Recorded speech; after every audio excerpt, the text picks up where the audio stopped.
Find the values of 5 other trigonometric functions if tan x is equal to negative 5 by 12. X lies in the second quadrant. So let's just write tan x straight away. This is minus 5 by 12. Therefore, cot x would be minus 12 by 5 because it's just a reciprocal of tan x. Now let's look at the other functions. So to start off, let's just write down the sides of this right angle triangle. If this is the angle x, so tan x equal to minus 5 by 12. So this is 5, this is 12. Don't bother about the negative sign now. That comes from where the angle lies. So tan x, since the angle x lies in the second quadrant, that's why tan x is negative. Okay, so we need to find what this particular side is.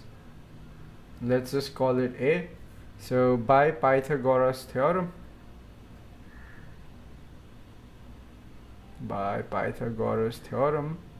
we have 12 squared plus 5 squared is equal to A squared, or A squared is equal to 144 plus 25, which is equal to 169.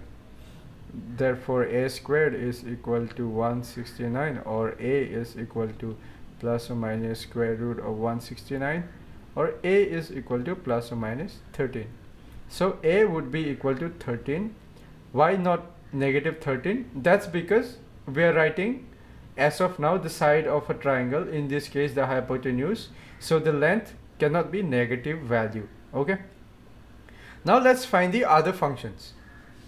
So sin x, from this triangle sin x is 5 by 13.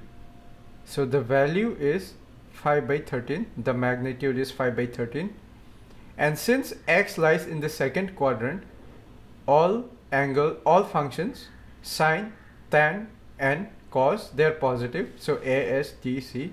Since the angle lies in the second quadrant, sine value would be positive. Consequently, cosec x is also positive because it's just the reciprocal of sin x. So this is 13 by 5. Next, we come to cos x.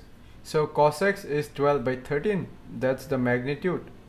But since the angle lies in the second quadrant, the value will be negative. So this is negative 12 by 13. And since sec is just the reciprocal of cos, so this is negative 13 by 12. Okay, I hope it's clear. These are our answers. Okay.